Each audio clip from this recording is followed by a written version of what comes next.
Hi, I'm Dr. Jeff Gingrich. I'm president of the St. Bonaventure University. For the next 90 minutes, you're going to be listening to faculty from St. Bonaventure from a variety of disciplines who will share their expertise and talk about the issues that will face the next president of our United States, no matter who that might be. It promises to be educational and informational for all of our students and everyone who is watching and listening. St. Bonaventure University is a Franciscan university who's dedicated to transforming the lives of our students and inspiring in them lives of citizenship and service. And it's within that promise that we offer this program tonight. And with that, I turn it over to our program hosts.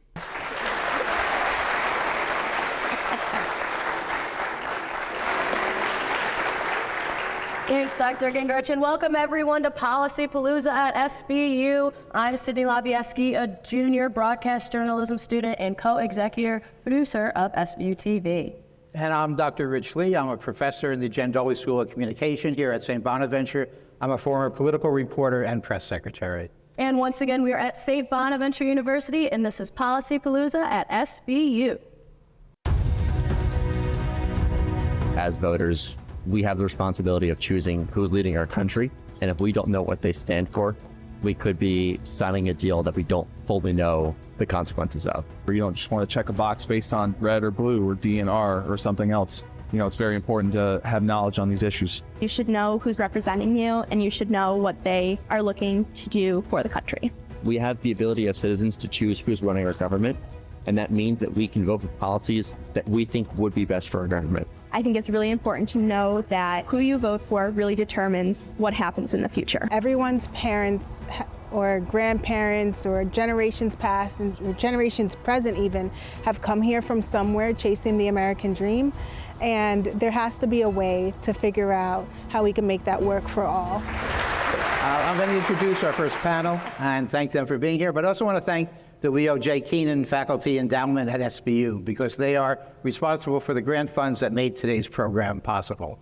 As far as the panelists goes, we're really looking forward to having a great discussion with some really smart people. And we're going to start out with Dr. Mary Rose Kubel, a associate professor of political science, Bob McCarthy, who is a St. Bonaventure graduate, longtime political reporter for the Buffalo News, now is a political analyst for WKBW. We have Dr. Michael Gallagher from the School of Business, who is chair of the Department of Finance, and he's going to share his expertise on the economy, always a big issue. And Dr. Philip Payne, chair of the History Department here at St. Bonaventure. So anyways, I know I haven't seen much elections, guys, because I'm only 20 years old, so this would be my 5th election. And so far, I think this is probably the most craziest one I've seen, at least. What are your guys' thoughts? Well, all of us, we've seen a lot more elections than you have, Sydney. But I think we would agree it's one of the most bizarre elections we've seen. A series of, really unprecedented events. We had the sitting president very late in the race drop out. We had his opponent, who was a former president, facing all kinds of legal battles, and he was the target of 2 assassination attempts. So there's really been a lot of unusual things happen. But now it's crunch time. We're you're going to be electing a president in a short amount of time. All the polls are telling us that it's very tight, even in the swing states. Every swing state seems to be within the margin of error. So I wanted to start out by asking the panelists, what is it that you think the candidates need to do to cross the finish line victoriously? And Mary Rose, why don't you kick off the discussion? Sure. I think at this point, everybody's made up their mind, and it's really just a matter of the ground game, particularly in those swing states. They've got to get their people out. So early voting's already started. It's at unprecedented levels, and it sounds like a bad sports metaphor, but at the end of the day, whoever gets the most voters out is going to win, because it is that close, right? It's within the margin of error. So it's really that ground game and getting voters to the polls. Okay, Bob McCarthy, you've covered, I don't know how many presidential races. Certainly the ground game, getting people out to vote is important. What else do you see as being critical to the? Well, I do also recognize what you have said about this being such a wacky election, and it is the wackiest that I've ever encountered. And I think what is going to define this thing before we come to any conclusions about how it's going to be won is simply that the unexpected part of this, Donald Trump never thought he was going to be facing Kamala Harris, and that's his worst nightmare because he's now not facing sleepy Joe Biden. You know, it's a whole new deal for him, and he's got a problem with an energized Democratic Party. And one other thing that kind of strikes me about this is I'm not sure that Kamala Harris, if she had gone through the primary process, would have been the Democratic candidate. I think it would have been a great, big, giant free-for-all, and so she should also count her lucky stars that the stars, moons, and planets all aligned in her favor, because this is also unprecedented, but it's a tremendous, tremendous opportunity for her.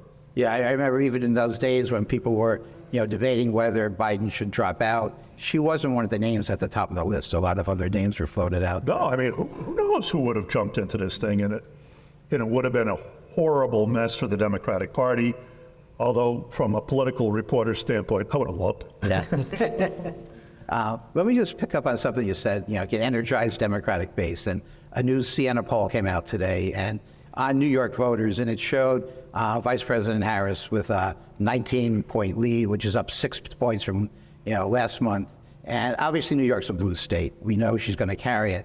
But that's a pretty big jump. Do you see anything, you read anything into that the Democrats are getting, she's strengthening her base? Yeah, I do, because even though we're talking about Democratic, ultra-Democratic New York State, if you see that kind of a jump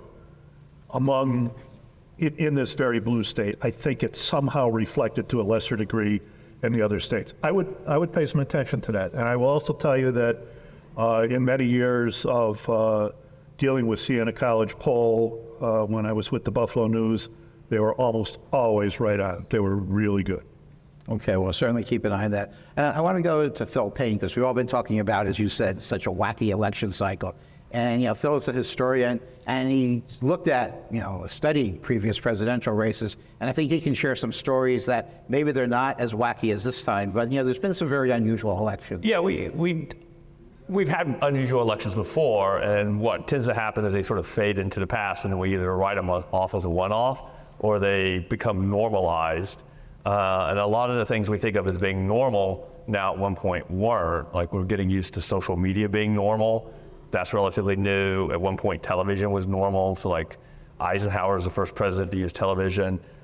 But I really kind of think, when I kind of think of this election, we can obviously, there's a couple ways we can look at this. We can look at it as, it could be like 1876, the election that ends Reconstruction, which ends in a electoral college mess. And to this date, it's not clear who actually won that election in like 2020. They just went to Congress and they struck a deal and made Rutherford Hayes president. But I think what we're looking at now is a lot more like the Gilded Age, where you have that period from the end of Reconstruction in 1876 to about the dawn of the 20th century. And you got a couple things going on. You've got intense polarization, because they still have a lot of that just hatred for each other left over from the Civil War, or urging people to vote as you shot. It's a lot about getting out your base, as Mary Rose was saying. That's desperately important. And it's in the middle of a giant economic transformation. The country's going from a rural agricultural economy to an industrial economy. So that by the time you're into the 1896 election, it's all pivoting on populism, which is back now, economic populism, huge debate over money, tariffs. It's like I said in one class, like, we're playing the greatest hits again all over. These are, these issues have been around for a while.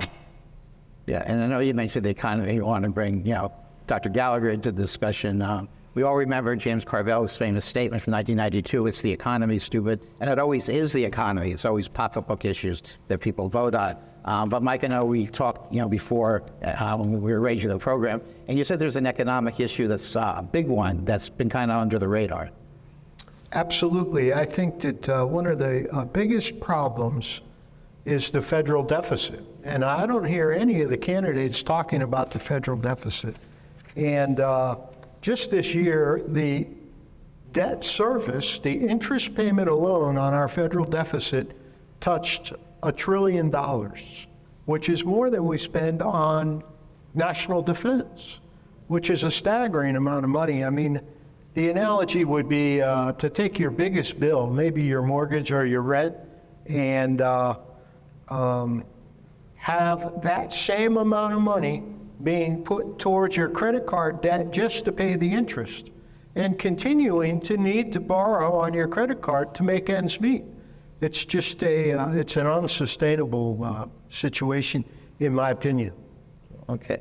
I think Sydney wants to ask about With something. the current stage of the job market and everything, how would you say different national policies can affect the amount of jobs available post-graduation?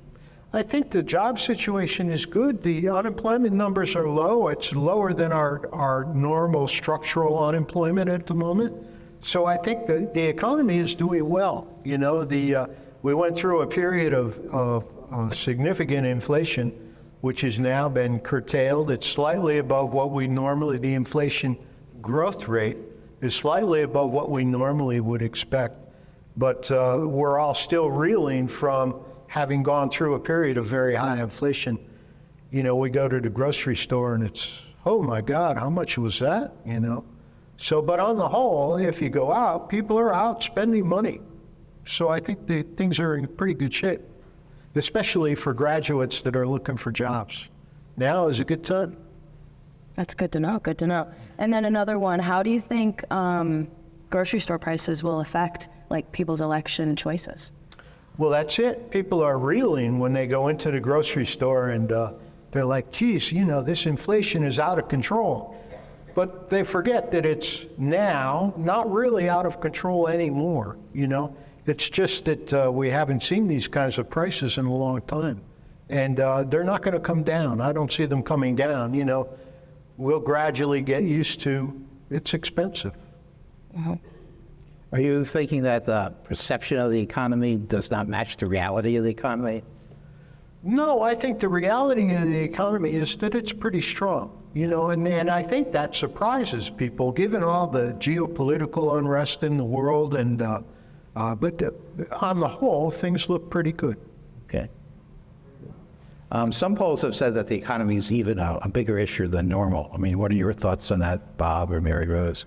Well, I think the economy is always the number one issue. It just is, and pocketbook issues will always guide elections.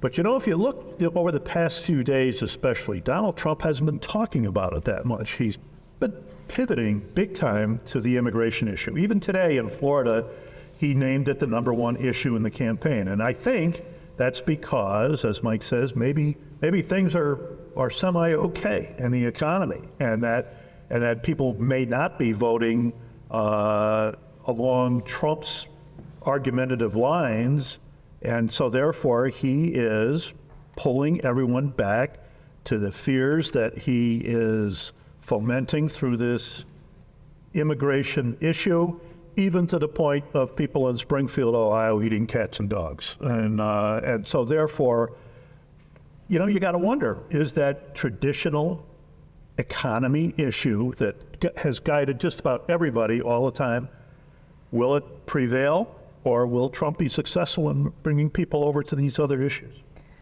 Yeah, and I actually think it's a mistake for him not to be messaging on the economy right now, because right, all the political science research shows that the Republican Party owns that issue, and it's, you know, when there's inflation and you're the incumbent, right, people are going to, you know, whether correctly or not, right, whether the president can really do anything, and especially, I mean, the source of this inflation was, you know, coming out of a pandemic, a sort of, was there anything that really could have been done anyway, with global supply chains in the mix? But I think that it is a mistake, because they own that issue, and people, a lot of average voters are not happy.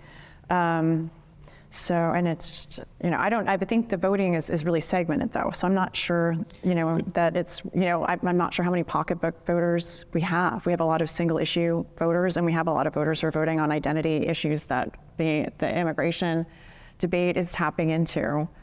So I think I'm not sure if we'll ever really sort that out. Could it be that the economy has become, like everything else, a culture war? And in that, if you look at the polling, right now, Republicans, this has been true for a while, Republicans think the economy bad, Democrats tend to think it's good, and then if Trump wins, it'll just flip. and the economy won't have changed significantly. It's just one side will be like, yeah, well, we won. But I also think it goes back to what I was talking about earlier, is that when you're in these kind of moments, there's the economy like how we talk about it as academics, and then there's the economy as how like average people talk about it. And a lot of times that's not like economic theory or debt and deficit. That's like, how do you feel in your gut? And a lot of, frankly, weird stuff gets mixed into it. So I don't know. I mean, like the tariff stuff and the border might be economic issues for some people, or might be signaling economic issues, even if we don't think of them as economic issues.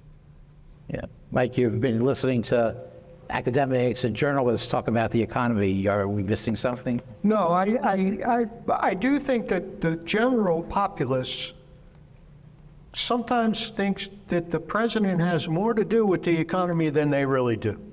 And, the president doesn't determine fiscal policy. So the party that wins Congress may be able to determine some fiscal policy.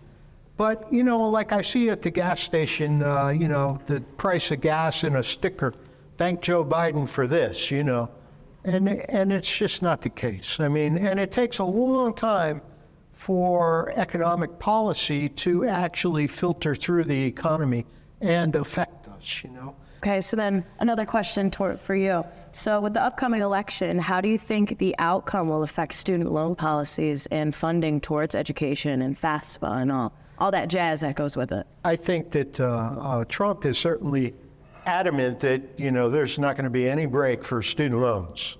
And the Democrats, Kamala Harris and Joe Biden in particular, would like to see some sort of a break for student loans. And they're presenting different ideas, some of which could have some traction, I think. And Trump would say, that's not going to happen. It's just not going to happen. But some of these ideas could have traction, like pay, according to your means or according to your income. Those kinds of ideas may get some traction, but on the whole, I wouldn't be looking for any student loan debt relief. So what you're saying is I can't get my student loans kind of axed? No. I'm not going to bet on that, no. What do you guys think?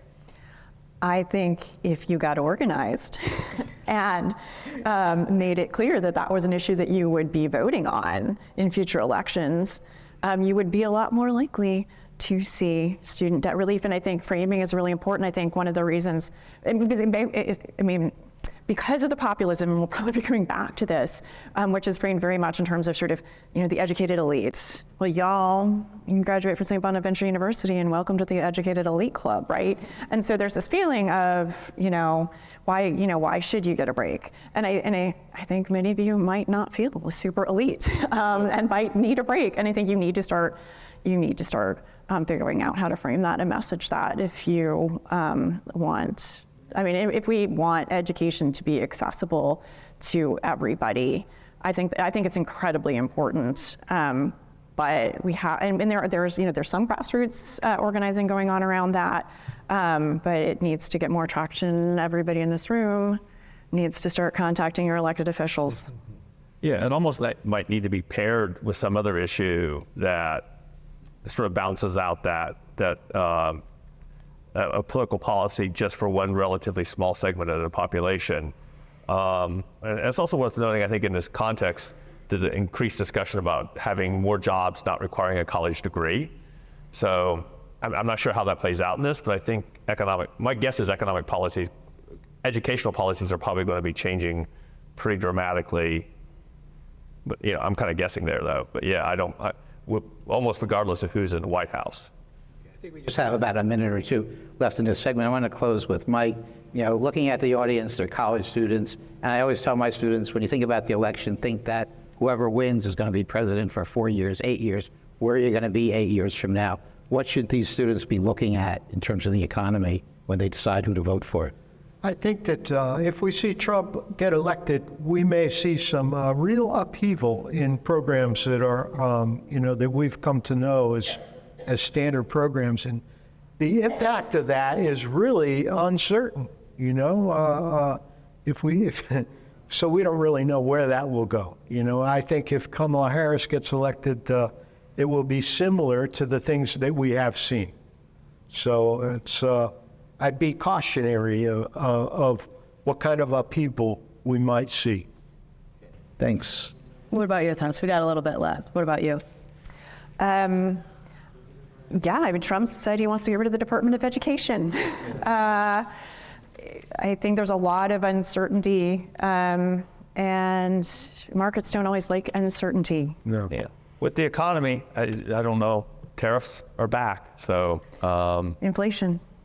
yeah, tariffs are inflationary. So I'm not sure how much we're having a real discussion about tariffs, or we're having a discussion about throwing around the word tariff like it's going to fix everything.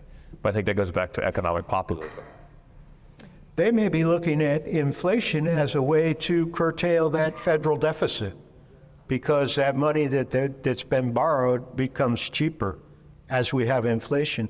That may be why no one is talking about it.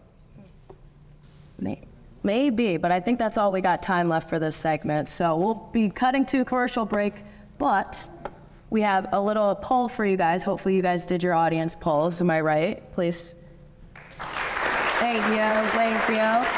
And with the questions you guys did, 70% of you guys got the U.S. Senator question right. It was 100 senators. So congrats, applause. Good job.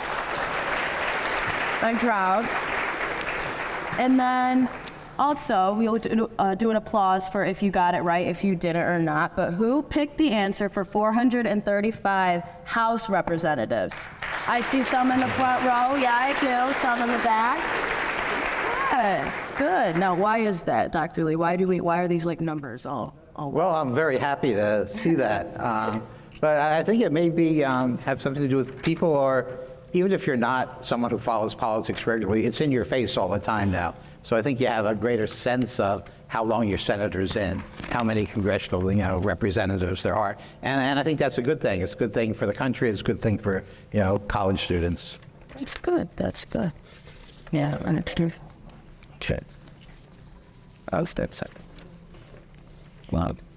What are your guys' thoughts? Why do you think? Why do you think the numbers were picked? Like 100 senators, 435 representatives. Why is that number so specific? Go way back. Yeah. Go way back to what the founding fathers all thought, and so far it's worked out okay. I think for about 250 years. Yeah. And Yeah, we were talking before about the founding fathers and the electoral college, which maybe hasn't worked out as well as the number of and senators. that's not going to change. Yeah. For no matter what anybody says, just the way that this place was set up 250 years ago, that's not going to change. Yeah. Start.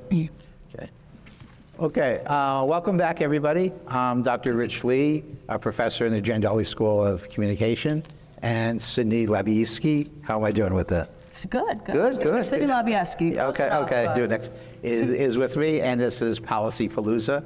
Our next segment is on healthcare, which is another important issue. And Bob and Mary Rose are going to stay on the panel, and we're pleased to have Dr. Jeffrey Aaron, who's the interim chair, Public Health Science Department in the DePiro School, and Dr. Pauline Hoffman, who was one of my colleagues in the Jandoli School. So thank you both for being here. Thank you for having us. Yeah. Dr. Allen, I know when I invited you, and I appreciate you replying right away and seemed so enthusiastic about taking part in the panel, you said you had actually spent some time talking with your students or polling your students about what they were concerned with, what they saw coming down the pike in terms of healthcare as an issue. I wonder if you could share some of that with us. I have. As a matter of fact, it was a good substitute for assignments they don't like. So instead I said, give me, kind of two policies or two things that you think will affect you or your classmates. And they also came up with, they had to identify either a public statement or a policy position from both campaigns, basically. And I was really surprised out of roughly 100 of my students that they seemed to converge on some of the same issues. Some of them I heard you guys mention earlier, reproductive access, for example, prescription drug prices, student loan debt, mental health care, that kind of thing. Well, I mean, were there any parts of that surprised you, or was it more or less what you expected to see? I can't say that anything surprised me. I think some of the responses that they had that were personal, I found were interesting, right? And one that did kind of surprise me, because I think we've become numb to this as a society, is gun violence. That they mentioned in there as well, because the students have been very good at being able to relate things to healthcare overall. And of course, you have an increase in gun violence, increase in PTSD, increased mental health care needs when we already don't have enough access to that. So that was probably the one that surprised me. It wasn't a lot of students, but it was interesting that it was in the mix. Yeah, it is interesting that in the healthcare discussion, and it makes sense now that we talk about it, that gun rights would be in there. Pauline, in addition to your work at the Jandoli School, I know you're a senior health fellow. You've had a background in healthcare before you were here. How's your reaction to what you heard from Dr. Allen? Well, working with the Cattaraugus County Health Department, which is a public health entity, I think the one thing that strikes me is just access. And it's access in a number of different ways. So it's access to care, certainly mental health particularly, but also to primary care physicians, dental care, certainly specialists, any sort of specialist care, access to transportation, access to food. So I think from a health perspective, certainly access. But then additionally, in addition to the gun violence situation, certainly we have problems with fentanyl and other drugs that are certainly impacting public health. Mm-hmm. So actually I have a question for the both of you. How do you think with former President Trump and Vice President Kamala, how do you think their stance on reproductive rights will affect how the younger generation will vote for them? How they'll vote for that? Yeah, do you like their opinion? To be frank, I think that a lot of Donald Trump's voters aren't really voting for policy. So I can't say that that's necessarily the case, unless they're staunchly pro-life and believe in that returning rights to all the states, and the states should be rule supreme. Well, that would change a lot of things. I do think that folks are voting when it comes to healthcare and reproductive rights specifically. I think they're both voting for Kamala Harris with a vote for Kamala Harris, and voting against Donald Trump with a vote for Kamala Harris. So to hopefully restore the protection to Roe is the thinking there. Mm-hmm. And I would agree with that. And I would also say, certainly from the county health perspective, we're dealing with an area, particularly here, that has a high poverty rate. So you have a lot of folks that don't have access to maternal health care that they would need. They don't have access maybe to birth control and other, choices that they may be able to make. They also may have problems with providing for their young children. We have a lot of programs that people are a little bit fearful, perhaps, of tapping into because they're afraid of, when they've been told that maybe they'd have their children taken away, for example, if they tap into the WIC program, or, they may have other things that they're afraid to, take advantage of some of the programming we have. And I think that plays into certainly the reproductive health and also maternal health, and just being able to raise your children in an appropriate way. Mm-hmm. And what are your guys' thoughts on that? From the political standpoint, I think most of the time the question of abortion has always been somewhere like 5 to 7% of people who would actually base their vote on that. It will be more this time because of the Roe versus Wade and the Dodd situations, and I think it will be more. But where I see this issue becoming especially relevant is in races for the House, especially right here in New York State. Now think about this. There is a issue on the ballot called the Equal Rights Amendment that is supposed to codify abortion rights in New York State. According to the latest Siena poll that came out today, it is overwhelmingly favored by the people of New York State. There's a reason that it's on the ballot, and that is to get Democrats to come out and vote for that measure. And the idea is to make some gains with the 5 congressional seats that were lost in the last election. And those seats, as it turned out, made a difference in who controls the House of Representatives. So this thing could have a huge impact on the control of the House right here in New York State, because the governor, who also took some blame for losing some of those seats, she wants to see those seats come back too. So that's what I think is going to be a key thing to watch in this election in just a few days. And I'm glad Bob mentioned the congressional races because the president doesn't make policy, Congress does, right? And if we have divided government again, we may see just gridlock, right? So that control of the House and the Senate are those races we need to be looking at as well, because this is whoever the next president is going to be is going to have to work with. Okay. I think, yeah, those are very good points about the House and the Senate. But I'm wondering, Democrats are putting a lot of faith in the issue of women's reproductive rights as something that's going to help them in the election. Are they overestimating, the value of that in their strategy? I don't think so. I think, look, we've seen it in conservative places like Kansas, where people come out and vote for this, and I think that they would vote in favor of abortion rights, and I think that they would be also in favor of Democrats in this instance, as far as the presidency goes. So I think that, yeah, it's something that it may not be at the top of the list, but it's going to drive a significant number of people to cast their ballots. And then you think about this.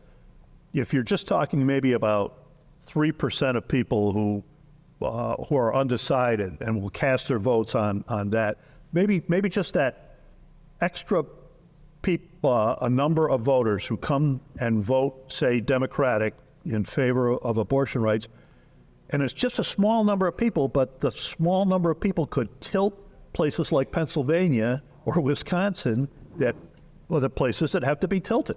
So a very small number of people could be determining this, and maybe it's on something like abortion rights.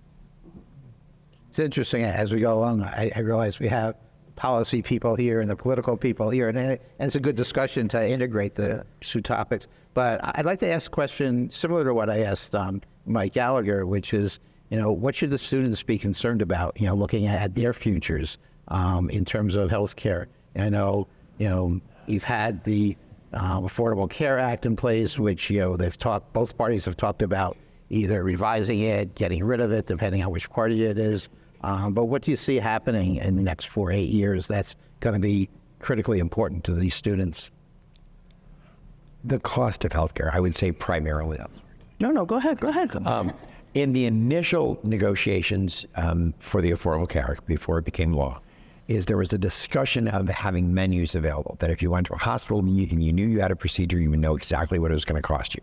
Now you have no idea until the bill arrives. We went to a more plain language form when it came to, what your insurance coverage, which still is not plain language enough. But the concern for the students isn't just the cost of healthcare. It's the cost of healthcare coupled with student debt and the cost of their student loans, the increased cost in housing, the increased cost in groceries. And I know a lot of this is related to current inflationary, the current inflationary scenario. Sorry, drawing a blank. But that was what we discussed largely as a class, is those were their concerns. I read them in the notes that they wrote. They're like, how can you afford everything? That's also an issue for the elderly right now, right? Do you actually pay your heat bill, or do you pay for your prescription medication, right? Can you afford to go to the doctor? There aren't enough federally qualified health centers in the area for a lot of folks like that. But for them, it's to be able to afford to do everything with paying their educations. Yeah, and I've seen, unfortunately, students try to figure out how to allocate their resources. Some of them will go without health care. They're young, they feel healthy, and they kind of roll the dice. And in most cases, it's okay. But as you said, the cost is you can bankrupt not only yourself, but your family pretty quickly. With reducing the individual mandate penalty, so that now that students no longer, after they've come off their parents' insurance at 26, they will no longer pay a penalty if they choose not to have health insurance. Any closing remarks? Oh my goodness, yeah, I'm going to get dark and then I'm going to get hopeful. So everything that you've said, but then also you're going to be dealing with not just your own health care, you're going to be dealing with the health care perhaps of your parents or your grandparents, and you're going to have to figure out a way to maneuver through that, perhaps. You're delaying, your generation and the millennials are delaying having kids because they can't necessarily afford to do that. So you're not just going to be worried about yourselves, but you're going to be worried about the other folks who are in your life, for whom you care. So that's the sort of dire. Also, but then I'll get to the hopeful. Fight, right? I mean, like you guys are in a great position to make changes. We're talking about you have to get out and vote, and you have to, I think Mary Rose said in the last segment, get out there and be that voice and fight for those things that you want, and fight for, less expensive drug prices, and fight for health care for all, perhaps, and some of those things I think would be important. But you're going to be facing some battles, certainly, that, and you might be staying in jobs that you don't necessarily want to stay in so long because you have to have insurance. So there are a lot of things, but you have the ability to make the change. I think that's the hopeful part. So really dire, but then be hopeful. How's that? How's that? Yeah. How's that for me? Yeah, let's end on a nice note. I know, and we'll also start on, I guess, another nice note. So 90% of you guys got the checks and balances question right for what government branch limits the most. So can you give us a little bit more background on what exactly checks and balances? Well, we have, it's like the civics class. We have 3 branches of government. No branch should be totally powerful. They should be able to, not just make law and make regulations and not have anyone, control them. It's a little bit, we've seen some recent Supreme Court decisions which kind of threaten that checks and balances. But again, we're going back to the founding fathers. There was a reason they put them in place. And as Bob said, 250 years later, they seem to be working pretty well. Any comments on checks and balances? They're good. I'm in favor of it. No, it is really one of the fundamental tenets of our way of government in the United States. And while I think we've seen the presidency grow in strength, even from the time of Andrew Jackson and through other presidents, especially presidents like FDR, it's still something that you have to remember, and that there is always this system of checks and balances that is going to hold people in control. And that's why, there are all kinds of dire predictions of the end of democracy in this country as a result of this election. But I have the utmost faith in the way our system is set up, not only the legislative and executive branch, but the judicial branch. And then it's always going to be there, and it's always going to be a regulating force. And as I like to say a lot, the republic will survive. Good. Well, I want to introduce our next guest that we have for Policy Palooza at SBU. We have grad student Nat Merrill, and we also have philosophy major, I got that one right, Sabin Taylor. So I want to ask you guys a couple of questions. So what would you guys say, as young voters, is your biggest concern right now with the presidential candidates that we have? I can start us off. So mine right now, as a graduate student, I am in the adolescent education program. So kind of knowing that I'm going to be starting to teach in the next few years, education is really at the center of my mind. I also think that there are a lot of other policies that fall under education that people don't necessarily think about.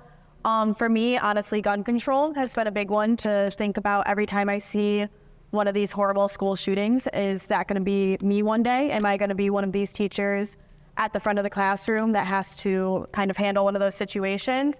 Also, climate change falls under education as well. Something we talked about in my education class this week was how the hurricanes have been affecting schools in the South, how they can recover when schools have to be out because there's no water, there's no electricity. And then when the students do come back, they've experienced trauma and things like that.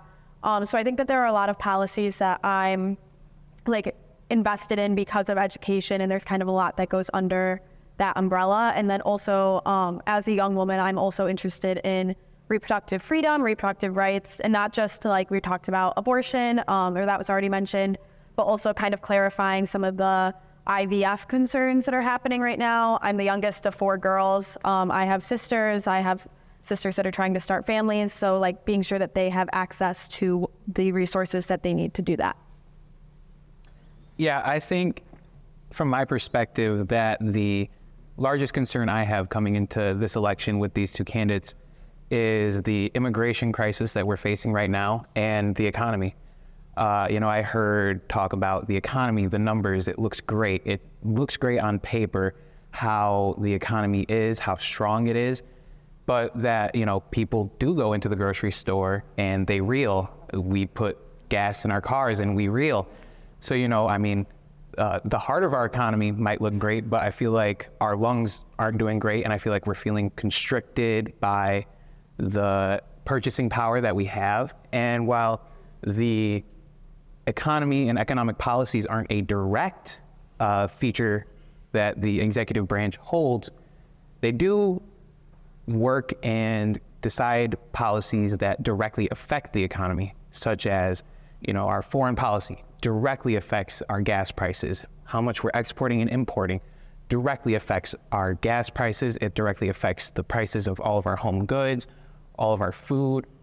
So while the executive can't do a direct economic policy to relieve all of these burdens that we're feeling in our everyday life, there are things that they can do that do have a direct effect that hit us harder than, as we said earlier, economic policies can hit us. And I think even more so is the immigration crisis that we're seeing right now at the southern border. Under this current administration, the amount of crossings has increased dramatically at points in the past 4 years.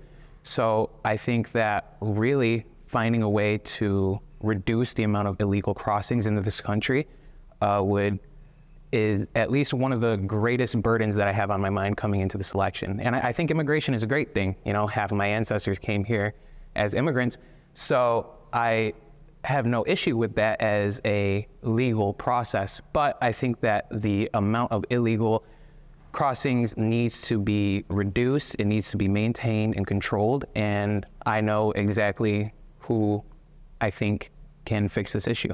So then obviously you guys seem pretty passionate, and I'm going to assume you guys are going to vote. How would you urge other young voters that are kind of like, well, my vote doesn't matter, I don't care? What would you say to them? I would say that this is something my sister and I actually just talked about recently, is if you think that your vote doesn't affect you, it probably will affect someone that you love. There are policies that are going to be put in place that will affect people that we know. And politics is an every person problem. There are issues, there are policies that do affect your everyday life. And I just think that we have the privilege to be able to vote, and that I think it's something that it is really important that we take advantage of that privilege and use it to try to make a difference and try to choose who we see best fit. I think the best way that we can involve young people in our political system is by getting them involved in local politics. Most of us feel like our vote doesn't matter at the federal level, but at the congressional level, the state senate, our assembly people, these are all people that we have the opportunity to meet, the opportunity to talk to about the policies that they want to establish in the Congress and Senate, in the New York State Assembly.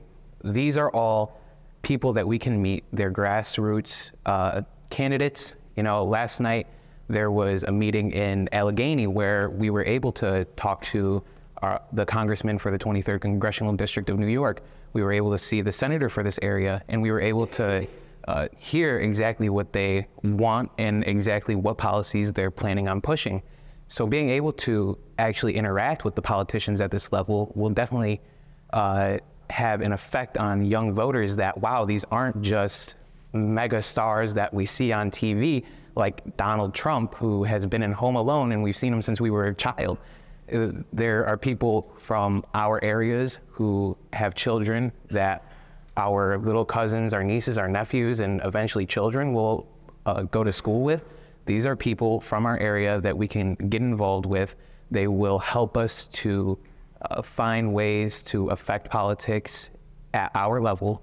We have methods and opportunities at every level to do this, but especially at the local level, there are groups and organizations that if you just look even a little, you can get involved and help the candidates and policies that you want to see. I know you had a couple questions. Yeah, I did. I think that's a very good point, that people can get involved on a local level because you can have more of an immediate direct effect locally. how do you get young people to run for office? And I've had this discussion in different my classes, and everybody kind of goes as far as you two have gone in terms of getting young people involved. Then I'll ask, does anybody want to run for public office? And nobody says that. And I think it's, you have to raise money. You have to put your personal life out there and be scrutinized. How do you convince people your age, your generation, that it makes sense to run for council, run for mayor? I think that, first of all, it definitely starts with a passion. If you're going to do it, you got to be passionate about it. So I think kind of like the thing Sabian was talking about, first igniting that passion. So getting them just involved first, and then beyond that to get them to take that next level. I think as a young person interested in politics, something that I would probably need or want would be like a mentor.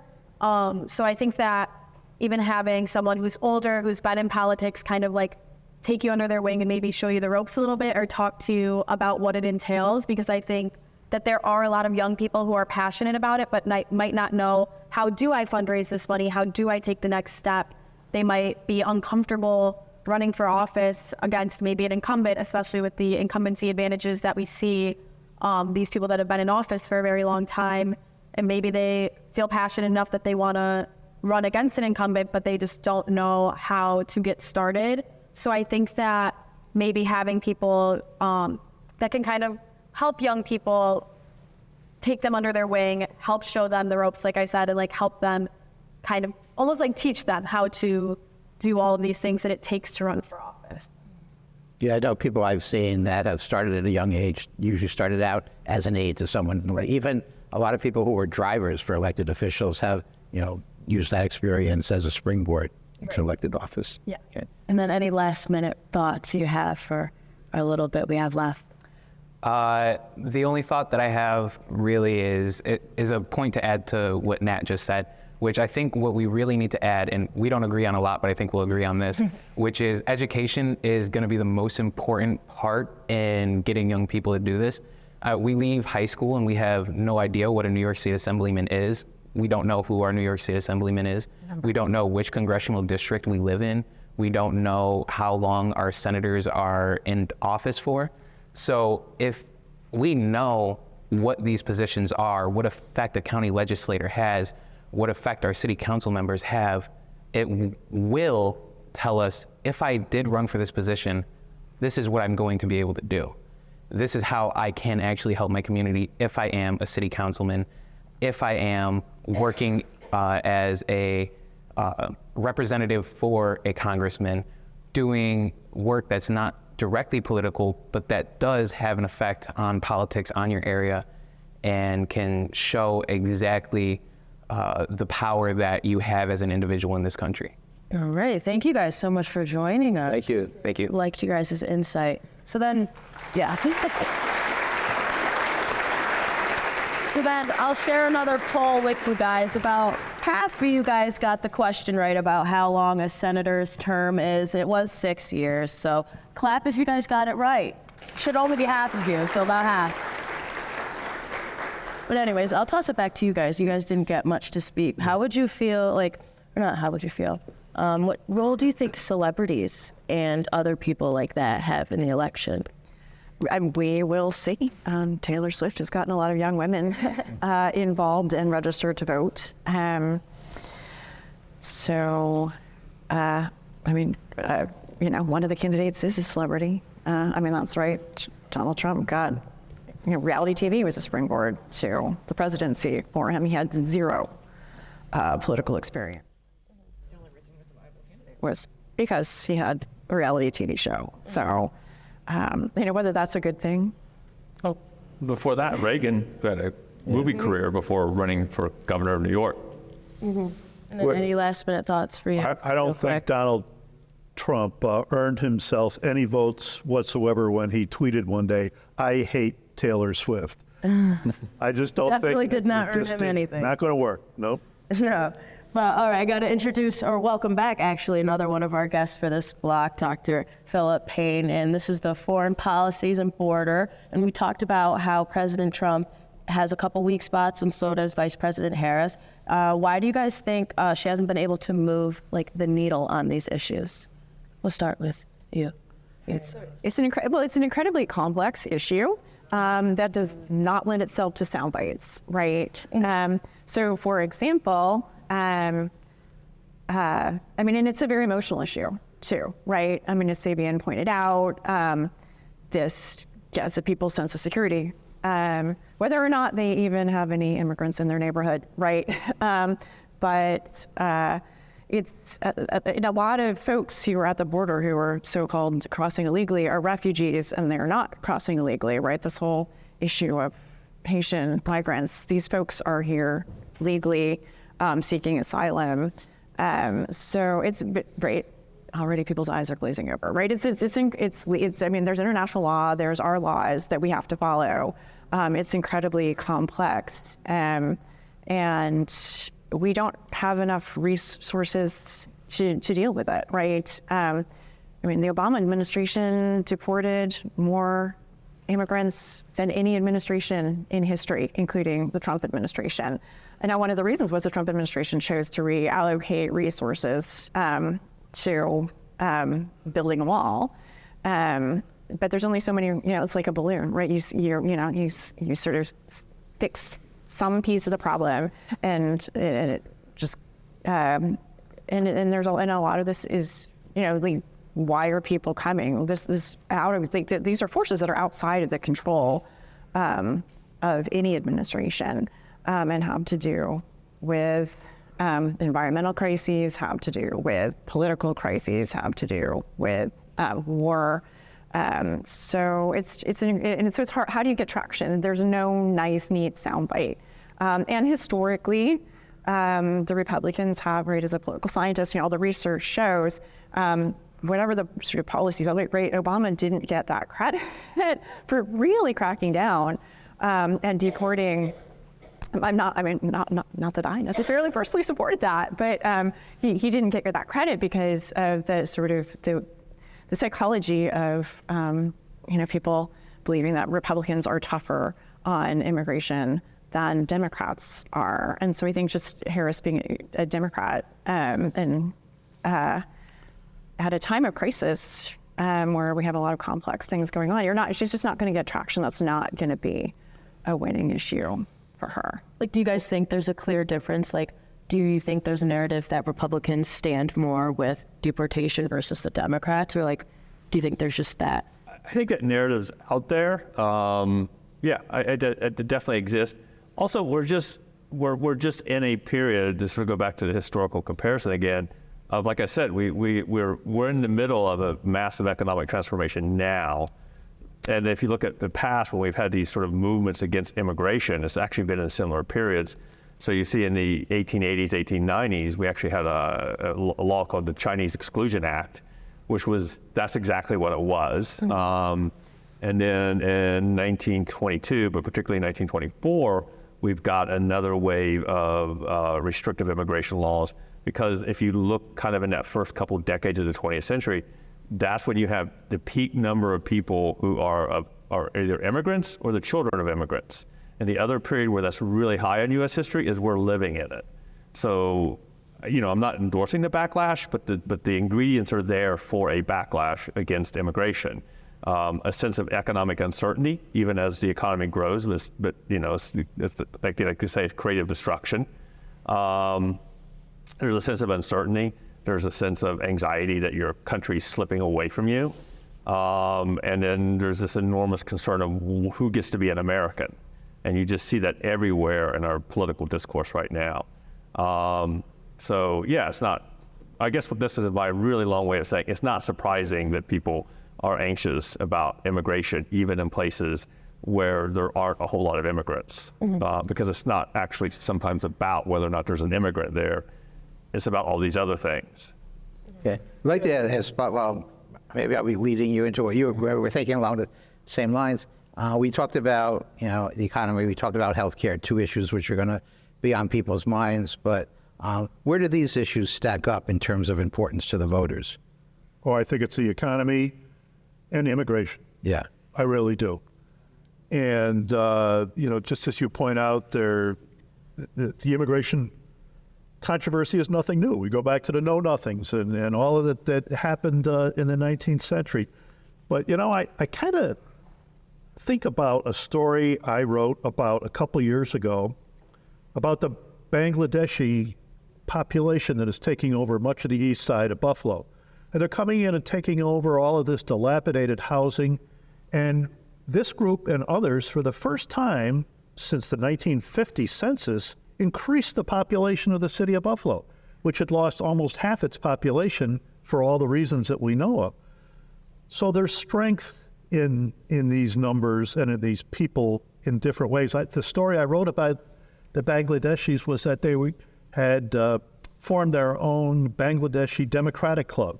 It was no different from the Irish and the Polish and the Italians that had formed their own democratic clubs over the years as a way of getting into power in City Hall. And you're going to see, within the next few years, a Bangladeshi member of the City Council, I believe. And so what I'm trying to say is that these folks are becoming a very healthy part of many of our cities, especially a struggling city like Buffalo. Anyone else's thoughts? Open discussion. Well, I mean, it's very hard for an economy to grow if the population is aging and shrinking. And I think that's the story of a lot of these Rust Belt towns, is that their population has been getting older and fewer people there, and immigration is one way to address that. I might be wrong in this, but I think at this moment, if it wasn't for immigration, the population in the United States would be shrinking and aging. And that's something to think about, especially as we loop back to our economic discussion. We think about things like Social Security, which just sort of depends on having a healthy pyramid of people at different ages. And I think sort of policy-wise, I mean, just listening to the presidential and vice presidential debates, in particular, and I think Vance more coherently articulated some policy positions around immigration. But I think that's sort of this fallback. Well, we just cut down on immigration and we're going to solve housing problems. And we're going to solve our healthcare problems. And I think that is just that's not going to happen, right? And in fact, it might exacerbate certain problems because who are your healthcare aides? Who's scrubbing the toilets in the hospitals, right? It's complicated. I mean, it doesn't. I mean, there are going to be real cultural changes, right? I mean, this is really going to change the shape of Buffalo and Buffalo politics, and some people may not be comfortable about that, and we can have that conversation. But it's not realistic to say that was from what I understood from the debates. I mean, that's the policy proposal to solve the housing, increasing housing costs as we just deport 2.5 million, immigrants, and I think.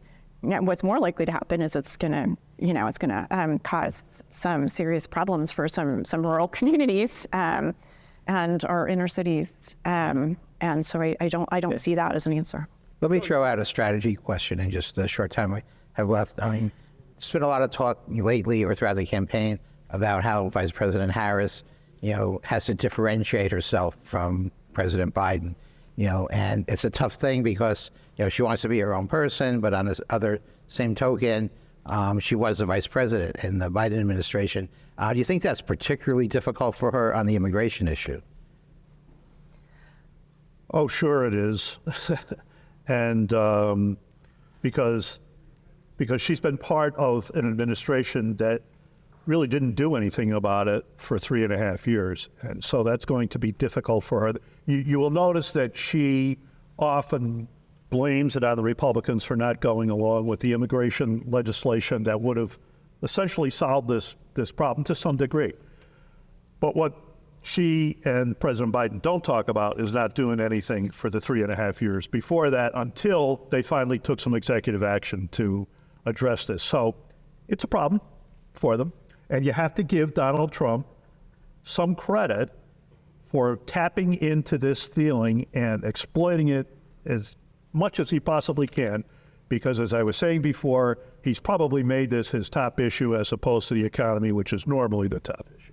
And Biden didn't do Harris any favors when he sort of made her that immigrants are in the middle of a public health crisis, a global public health crisis, and kind of sort of threw that at her without, out a lot of resources. Yeah. Okay. But thank you for that. Thank you. But So everyone should know that this, the Bill of Rights from the Schoolhouse Rock song. Please tell me you all know the Schoolhouse Rock. I'm just a bill on Capitol Hill. Yes, no. Someone nod with me, please. Yeah. But the good thing is, 88% of you guys found out that it is the first 10 amendments. The first 10 amendments is the Bill of Rights. So I'm proud of all of you. So good job for that. But to introduce welcome back and introduce our other guests to our Policy Palooza at SBU. Dr. Lee. We are joined in this segment by Brian Kellogg, who is a assistant professor or associate, I don't have my notes here, in cybersecurity, and Pauline Hoffman, who does a lot of work in misinformation, disinformation. She took off her healthcare hat and she's here with her disinformation, misinformation hat. We're going to talk about cybersecurity because it's something that, cyber attacks, cyber threats play into all of our lives on a personal level, but also there's a real national concern. I wanted to ask Brian, we always, in campaigns, there's a lot of talk about national defense and how it should be strong, but always from a military standpoint. Are we missing the point? Should we be just as concerned about a cyber attack?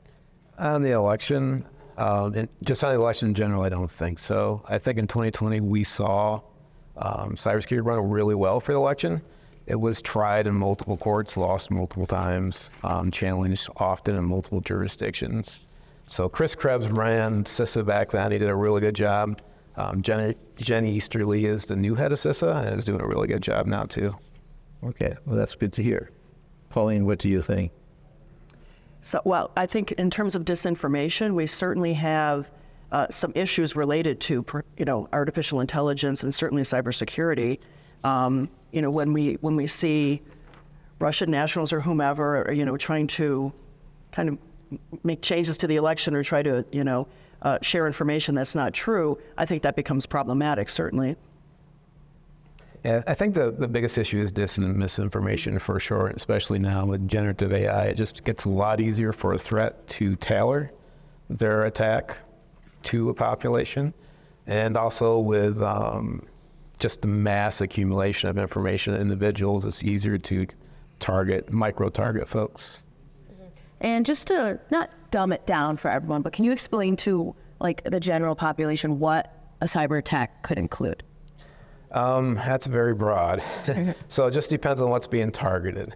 So most of the cyber attacks we see now are pretty much, we baked it in because we see so many compromises now. We just, something else got compromised.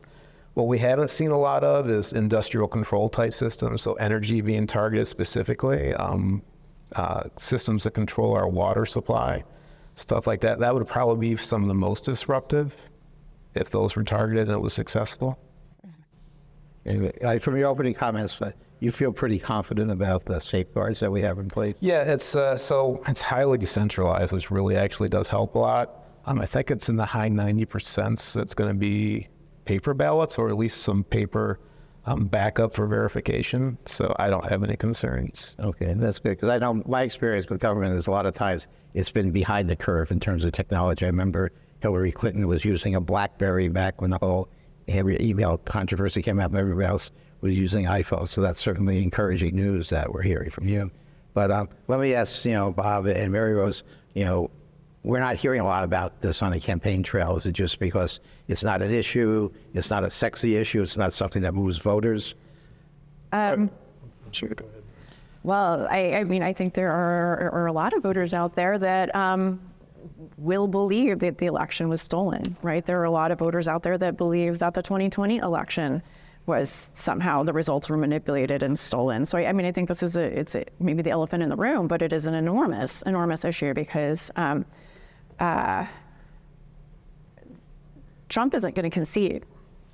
And he may win, right? He may win the Electoral College. I don't believe he'll win the popular vote, but he may win the Electoral College, in which case, fine. But he may not, and he won't concede. And there are a lot of people who will believe that the election results were compromised, period. So that's a problem for our democracy. I've covered a lot of elections for a lot of years, and I've seen how our election systems work successfully. And I've seen how especially in New York State, a Republican and Democratic elections commissioner. They work together to make sure that our elections are done fairly. And I would say that 99% of the time they agree on how these things are going to be done. And even during the 2020 controversies over election fraud and all of the cases that ended up in courts, the Republican elections commissioners that I talked to said, we're fine. We did fine with this election. And so, once again, I go back to where I say I think that as it happened in 2020 with the court system validating the way that election was held and its final outcome, no matter what happens and no matter what, as Mary Rose says, there's going to be challenges and there could be chaos, who knows. But in the end, I do believe that the court system will validate the election that will happen. We've been talking on most issues about the difference between perception and reality. Pauline, we've heard from Brian, from Bob, from Mary Rose that there doesn't seem to be a real problem out there, yet people feel there is. Explain it, Joy. I'd actually like if I could piggyback on something Bob said. I'm not as worried necessarily about disinformation impacting the outcome of the election as I'm worried about what disinformation is going to be there after the election, regardless of who wins the election. And I think that might be more dangerous because who knows what's going to be said. We can kind of make some guesses. And I apologize, the other part of your question? It's just, why people, we've heard from, people who are out in the field who know and say that there's not really an issue out there, yet people continue to feel that, we're at threat and that the elections may not be valid. And I think that goes to why people are believing the disinformation to begin with. I think people are really looking for, well, first of all, they don't like to live in a state of anxiety. And I think there's a lot of anxiety right now going on in the world. They don't like to live in this state of fear. They also are looking for other people that want to, sort of verify or back up their own opinions. So if you're hearing from people that you trust, like your family, your friends, or sadly, whomever you may see on social media, then you're going to start believing some of these things. And I think that you do have a case where people are believing some of the disinformation, believing that these elections might be stolen, not listening to, what the truth is, and, are afraid of people mailing in their votes, thinking that immigrants, who are not citizens are going to be voting, thinking that dead people vote. Whatever it may be, the same sort of things that we've heard. And that's not new. A lot of this isn't new. We've been, there's been disinformation as long as we've been able to lie to each other. So, but I do think that, yes, certainly people are tending to believe some of the issues about whether the election's going to actually be legitimate or not. So I got a question kind of opening it up to everyone. So now with AI being used and everything, how would you guys think that can kind of impose on U.S. national security? Or if it will? I think it makes it a lot easier for threats to be more native speaking, right? So they can prompt an AI with a specific, whatever that they want to do, whatever attack, or whether it's a phishing attack or whatever, and they can speak more natively that way. It gets it. So I think they can tailor the attack, and they can also, the evolution of attacks is going to get quicker. What I would actually like to see is folks on the other side of that. Instead of the people who create the disinformation using AI, how about those of us who have to battle disinformation? Can we use AI also to sort of fight them at their own game and beat them? That would be awesome. Yeah, do you guys see that, as a big upcoming issue with the government limiting AI at the next coming? It's such a nascent technology right now that I'm not sure what we're going to see. We really don't know. We're just right at the beginning of this thing, and I don't think the government really knows how to combat it either. That's why you see some of these conferences on a very high level coming together to try to figure out what to do. But man, we're just at the start of this, and I don't think anybody really knows what lies ahead or how to fight it. Mm-hmm. But I will say, as a political scientist, my field is really behind the curve, right? We aren't looking at it enough. Because the developments it's happening so quickly, and we don't understand that well how it's being used and how it might affect elections. And our elected officials Many of them are not experts, and they don't have aides who are experts, and they're relying on right? They have these hearings, they get testimony from these experts, but those experts have a vested interest, an economic interest in growing the technology. So I mean, our elected officials are also a bit behind the 8 ball and I don't know, I don't even know if it's possible to effectively. I mean, I think, like once, you're always going to be regulating the last iteration, right? So I'm not sure that government regulation is necessarily an answer. And it depends on what there are going to be different risks, as Brian notes, right? I mean, there's like risks to physical infrastructure, but then there's mis and disinformation. I mean, there's things we can do as individuals to protect ourselves and to learn and combat mis and disinformation, but there's very little we're going to be able to do if, the electric grid that we depend on is tapped into. Yeah, I was thinking along the same way, like how much can government really do to regulate technology? You hear, they're debating, should we ban TikTok? Can we control AI? And I just don't know if that's something that's controllable by any entity. And then real quick with our last final minutes, what do you guys think about the whole TikTok ban? And because I know I love TikTok, and I'd hate to see it go, but I want to know your guys' thoughts. Anyway. I'm not a fan of banning social media. I'm a fan of, to me, that's a Band-Aid. I'd rather we focus on literacies and educating people about, what is right and what is true or what is not true. And I also am a fan of TikTok, so don't take that away from me either, I guess. But I think human nature-wise, when we ban something, we actually drive desire for that thing. So I don't think banning is usually a good measure. Mm-hmm. And then your guys' last thoughts. I mean, there's a lot that's classified. I mean, I've been trying to sort of read up and, as far as the national security sort of ramifications of the Chinese government possibly being able to get this information. But my sense is the Chinese government is going to be able to get this information, whether you have TikTok or, whether you're on Instagram or, whatever. I mean, I the genie's out of the bottle, and I'm not sure. I mean, yeah, should we be worried about the information the Chinese government has? Probably, but I'm not sure that, making them sell TikTok is going to be any sort of solution. Yeah, I think some will go back to what we saw with Cambridge Analytica back. So I think that's the major concern, that micro-targeting and trying to influence folks. You looked like you had something to say. No, I was just agreeing. I'm like, okay, Analytica, yes, I remember. Yeah. Which I find interesting because thank you guys for that. But according to one of our polls that we just did, cybersecurity was the least voted of their concern. Why do you guys think that was? Was it our students here? Or? Yeah, students here, yeah. For you guys. I don't know, because y'all are on it all the time. I do not think it's a problem. Maybe they just don't think it's, compared to all the other issues, healthcare. I'm like, if it's 1 through 10, it's probably, Yeah, because out of healthcare, abortion, every other thing that we've talked about so far, why do y'all think that is? I think there are more important things that the audience is worried about. And we haven't had those, we haven't seen those major attacks, right? I mean, so it's sort of like something could happen, but it seems to be hypothetical at this point, even if the capacity for hostile governments or even non-state actors to carry out these sort of attacks is real.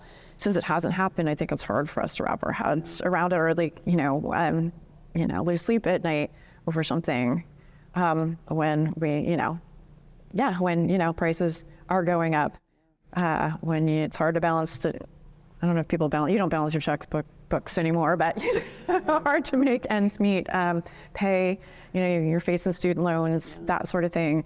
I think there's things in your daily life that are much more, at this point, tangible. Yeah, we also heard it's not as big a threat as maybe we thought it was. Mm-hmm. Mm-hmm. But coming back to this, in case anyone else is tuning in from wherever they are, this is SBU, or Policy Palooza at SBU. I'm Sydney Labayewski, and alongside me is Dr. Lee, who is about to introduce who else we have left with us for our last and final block. Well, we have all familiar faces. I want to thank Bob and Mary Rose for being with us throughout the whole program. Pauline Hoffman is with us, to talk more about information, disinformation, and Dr. Phil Payne is here to help us put a historical perspective on everything. So I guess I would start out with, we're, at the end of the program, what have we learned from what we've heard from all these people? So maybe we just go around, hear everybody. I mean, it's always good for me to hear different perspectives on things like the election, because, you know, being a historian, it's easy for me to do the history thing, but it's good to get the different perspectives on how other people are seeing the election. And I guess kind of in the big picture where I am on the election is this: I'm struck right now by how much, I made this point talking earlier, like how much noise there is in the system and how very hard it is to try to figure out, like, separate the signal from the noise. Like, there's just so much static that if you ask me right now, like you did at the beginning, like, what's the one single thing, I'm going to be like, I'm not sure. Pauline? I think one of the things that I thought was interesting, you were talking about earlier related to immigration, and one of the things I didn't mention that people believe with disinformation is they have a fear of the other. So when I think, Bob, you mentioned the Haitian immigrants in Springfield and certainly the Bangladeshis in Buffalo. It's like, okay, do people look at them and they're not seeing, they don't know what to think, and they don't know, maybe they have a different diet and maybe they have some different things that we're not used to. And I think people have that fear. So if you can prey on that, I think that's what's being done. I was really interested in hearing what the students had to say too, certainly in some of their concerns, which were really interesting as well. So I think, you know, I'm older than the students, and, you know, my concerns aren't necessarily their concerns and vice versa. So I kind of got a kick out of that as well. But if I can get on a soapbox, my message would be care before you share. Like, don't just start sharing things. Care first, make sure it's true. I was about to ask you a question about that. Like, what advice would you give to, say, all of us that get half of our news or almost all of our news from social media? How would you say what to kind of figure out between what is fake news, what's not? Make sure you know the source. You know, make sure it's not just like Bubba in the basement or something like this, that you know where the information's coming from. If something seems suspect, check that out and find out, okay, is it sponsored by somebody? Who are the authors? Are they, you know, doing their fact checking? Do they have more than one source that's a reasonable source? Check those sources. You know, I mean, it sounds like a lot to do when all you want to do is just keep scrolling on your phone or whatever it is, but it's really important to make sure that you're double checking those things. And Google actually has some really good tools too to, you know, you could do some reverse image searches and things like this so you can check and see where your photos or videos and things have come from. But I think it's important too to always learn, always be open to educating yourself, because you need to have a certain degree of literacy, whether it's media literacy, civics literacy, history, political literacy, science and health literacy, to be able to even recognize that something might be suspect. So lifelong learning, I think, is really critical. So don't stop doing that either. I guess I have a couple soapboxes, right? I got a couple of messages here. There we go. We're here for. Let's just turn to Bob and Mary Rose about your thoughts on what we've learned tonight. What we've learned, I think that we are a very divided nation, Rich. There's no question about it. As divided as we've ever been. I mean, oh yeah, everybody talks about the Civil War and all those kinds of things, but in these times, I think that we have found that we are so divided that this election is going to be decided by a very small number of votes. And when those votes are all tallied up, and when this is all made official, it will tell us who we are as a country. And that's going to be hard for some people to accept. But nevertheless, that's where we are. And we are divided, and we're going to be either a Trump nation or a Harris nation by a very small number of votes, and we will continue to be divided, I think. Okay. True. I mean, maybe not the most positive note to end on, but I would actually, little Debbie Downer. Can I end on a positive? I would like to end on a positive note, which is like, I really want to thank Natalie and Sabian, who really are young people who have looked at the issues and have researched the issues and can have civil discourse about the issues. And I think I take heart in that, and young people like Sydney here moderating this event. This is your future. Don't just in case, like, maybe we mess things up hugely, but that does, and there may be some chaos in the future, but that doesn't mean you should give up. That doesn't mean you shouldn't vote. It's in voting, y'all, it's a small ask. How much time do you spend on social media? How much time will it take you to vote, right? If all Gen Z eligible voters voted, you would be getting student loan forgiveness, right? And these these things that really, these are the things that we should get politics back to, right? And in hearing from you young people, I'm hopeful. I mean, we're not there. We're far from there. But please hang on to that, because we can get back there. We should get back there where we're having these boring discussions where our eyes are glazing over because we are talking about, nuanced details about tax policies and the federal debts and student aid and things like that. So I am heartened by the fact that there are a lot of young people out here who hung in there with us for this long discussion. So, what did you learn? A lot. I still wanted to ask another question, though. I feel like some people, especially in our generation, turn away from having these political conversations. Like, what advice would you give to, or maybe not even just young people, I feel like even everyone turns away from having political conversations. What advice would you give to them? To you can still have them, but what would you change? I think, one of the truisms of polite company is you don't talk about religion and you don't talk about politics. And I think that's wrong, because if you don't talk about politics, how are you going to learn to talk about politics? So that would be my advice, is that we just some ways have to talk about politics. Just practice makes perfect. Well, I think we've got the holidays coming, right? And people are going to have Uncle Larry, if you will, who's maybe a little bit counter to what your beliefs are. And sometimes I will say, don't have those conversations. However, I think a good starting point is to try to find common ground. Because I think everybody can agree that we all need to be able to have a life, and we all need to have, certain things in that life. How we get there might be different, and we may disagree on that, but I think trying to find that common ground and then sort of working from there is what, could be a key as well. Your guys' thoughts? Yeah, absolutely. I agree with Pauline, and I think we all want democracy, right? So, I'm concerned about this fear-mongering from both sides, right? Because if we listen to either side, it's like this is going to be the last election ever, right? But one of the reasons we have these fears is because we are very attached to our democracy. And so let's just talk about, what does that mean? Because if that's what you want and that's what I want, how do we get there? And sometimes that means some tough discussions. I'm going to suggest to our students the very quaint idea of reading news sources like newspapers or watching a television news program. Sure, social media is wonderful, and it's given us so many advantages. But I would just encourage everyone to read something that is produced objectively. And I know that for all the years that I've been in the business, that I was just always urged, and it was demanded of me, to be objective and to just present the facts. So that if these folks here were able to pick up these objective news sources and make up your own mind from reading the objective news sources, then I think we will have done our job, and I think that they will have done their job as citizens too.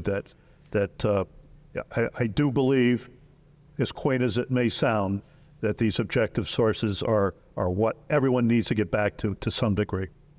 Yeah, I always throw a lot of it back at the public. I think we've had a great discussion tonight, and I commend the people who are here for sitting here for 90 minutes and listening to us talk. But how many people are going to make the decision to spend 90 minutes studying on an issue? And I think people who are upset about government, upset about the media, upset about politics, they have an obligation too, not just to scroll through your phone and read headlines. And I think if you take the time and search out objective information, as Bob said, I think that's part of the solution. Mm-hmm. So then I just a quick little tidbit before we go. What do you guys think we're going to see in these next coming election days? You can throw out your most randomest, whatever you think's going to happen, or hot takes, if you would. Pennsylvania. And that's where the trove of electoral votes lies. And you're going to see a place like Erie, PA, which is Erie County, PA is the swing county in the swing state. So watch what Erie does. And that's why the presidential candidates have been there and why they may make another stop there. But that's the kind of place that you'll keep an eye on, and the kind of place that may ultimately decide this election. Mm-hmm. Anyone else got any last hot takes? I'm really curious to see what comes of Harris's strategy of getting endorsed and campaigning with Republicans. Like, that's super interesting, and I'm not sure where it's going to go. Do you think like her attack, or a lot of people don't like Trump, they're going to vote for Kamala Harris, and she's kind of banking on that? She's clearly planning on getting some number of Republicans who don't like Trump. I mean, clearly not a majority, but there's some out there to swing to her. And this is just a really interesting coalition she's got right now. Whether or not it's a winning coalition, I don't know, but it's super interesting to watch, because you got everybody in it from Liz Cheney to AOC in the same coalition, and that's pretty unusual. Well, thank you guys, everyone, for joining us. Thank you. And thank you, most importantly, to our audience joining here from St. Bonaventure University. And this has been Policy Palooza at SBU and from St. Bonaventure University on this public media station. Thank you, everyone, for coming.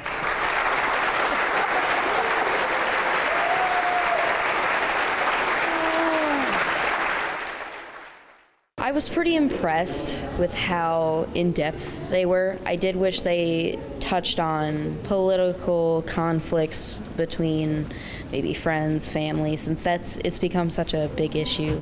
Having the students talk, Natalie and Sabian, was really empowering. It's so nice to see students getting involved. Younger people have more of a strong voice than we think we do, because a lot of the times it's just adults going back and forth to where you think, oh, I don't have to worry about that yet. I definitely feel more informed about the economy. I'm an English major. I don't like math. I don't care about the economy that much because I don't know about it. There's a lot of animosity, and it's really unfortunate, especially on social media. It doesn't mean it has to destroy your friendship with one single aspect.